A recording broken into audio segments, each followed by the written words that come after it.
Welcome to The Explainer. Today, we're diving into 3 seriously complex cases of deception and murder that were originally featured on the investigative series 48 Hours.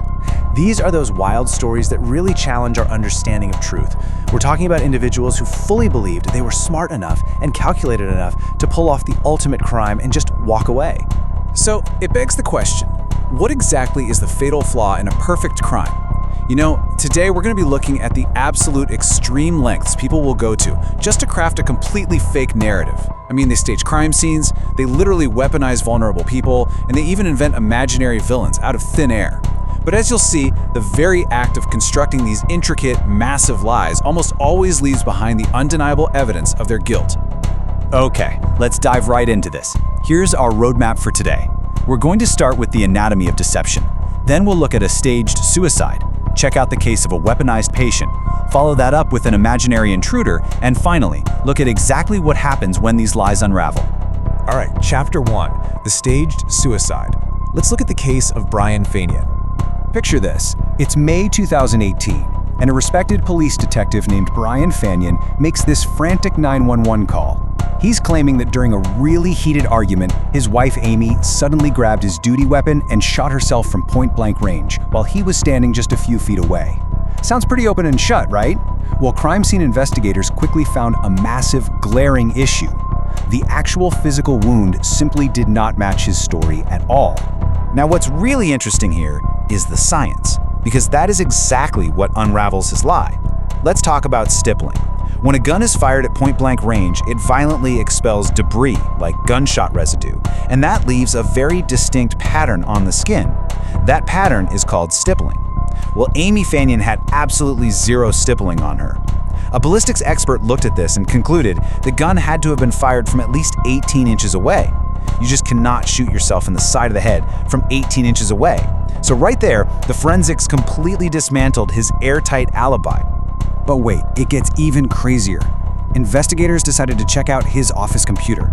Turns out, Brian was having an affair with a woman he'd met on a mission trip. He wanted a totally new life, but he just didn't want the intense public shame of going through divorce in his tight-knit community. So look at this chilling digital footprint he left behind in the days right before his wife's death. He literally Googled how to make a murder look like a suicide and was actively researching gunshot residue and dangerous poisons. It's wild. The jury saw this massive trail of premeditation and for sure found him guilty of first-degree murder. Moving right along to Chapter 2, the weaponized patient. This is the wild case of Pamela Bookbinder. I'm telling you, this one reads straight like a psychological thriller. Pamela was this Ivy League-trained psychiatrist, and she deliberately targeted her really vulnerable, mentally ill younger cousin, Jake Nolan. Follow this timeline with me. At age 17, Jake gets diagnosed with severe bipolar disorder. He's dealing with extreme mood swings and suicidal ideation. Pamela steps in, kind of acting like his savior, and invites Jake to live with her in New York. She takes complete, total control of his intense medication regimen and his therapy. Meanwhile, Pamela is locked in this incredibly bitter, toxic custody dispute with her ex-boyfriend, Dr. Michael Weiss, over their young son. Over time, Pamela systematically indoctrinated Jake. She convinced him, with zero actual evidence, that Michael was abusing the boy. She just methodically warped his fragile mind until he was fully weaponized to do her bidding. And that brings us to November 12th, 2012. Jake walks into Michael Weiss's office carrying a duffel bag. Inside, a sledgehammer and a knife. Plus, he's armed with a map Pamela literally drew out for him. He attacks Michael. Now, Michael fights back furiously and both men end up bleeding out in the hallway. In this bizarre, completely manic state, Jake actually snaps a selfie of himself covered in blood and sends a text to Pamela saying, "He stabbed me with my knife in the heart." He was desperately looking for instructions on what to do next. And her reply? Just one cold, deeply calculated word: where. For years, Pamela played the victim. She claimed she had absolutely no involvement whatsoever and blamed the whole thing entirely on Jake's mental illness. But here is the fatal flaw. Despite her brilliant psychiatric background, she made an unbelievably basic mistake. Investigators actually found security camera footage capturing Pamela Bookbinder literally standing inside a Home Depot, paying cash for the exact same sledgehammer used in the attack, the very night before it happened.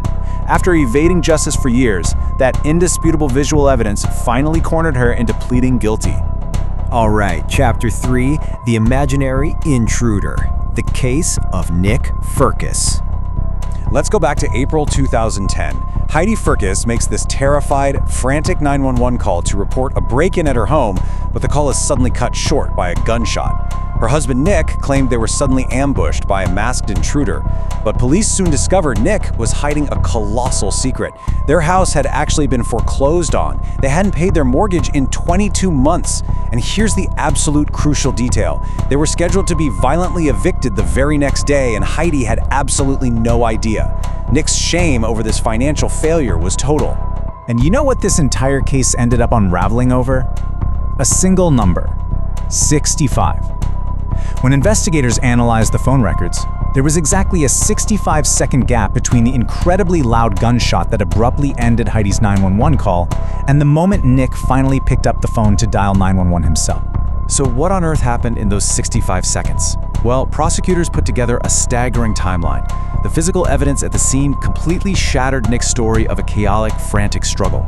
Get this, on a tiny little foyer table, right next to where this massive fight supposedly happened, there was a vase and a stack of receipts. None of it was disturbed. Literally nothing was knocked over. Plus, an FBI model showed that Heidi was shot squarely in the back from a shoulder height trajectory, which just happened to be exactly Nick's height. In those 65 seconds, he shot his wife to prevent his lies from being exposed, checked her pulse, shot himself in the thigh to sell the whole intruder story, and only then picked up the phone. The jury saw right through the imaginary intruder. Which brings us to Chapter 4, when lies unravel. Let's synthesize the data. When we take a step back and really synthesize all these details, a pretty clear pattern emerges. Let's look at the data here. Brian Fanyan relied on the chaos of grief to sell his story, but science, specifically the utter lack of gunshot residue, completely refuted his timeline.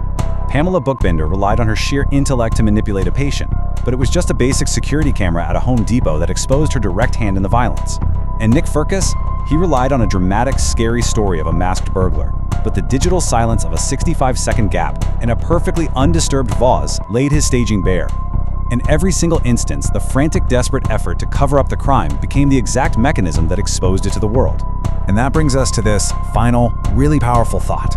The burden of a lie is heavy, but the evidence it leaves behind is permanent. These three individuals fully thought they had orchestrated foolproof plans. They weaponized trust, they manipulated evidence, and they completely betrayed the people closest to them. But the truth? It always leaves a physical and a digital signature. What you should really take away from this explainer is a pretty profound question. In an era of advanced forensics, deep digital footprints, and complex psychological profiling, is the idea of a perfect crime simply a myth? Thank you so much for joining me today, and keep staying intensely curious out there.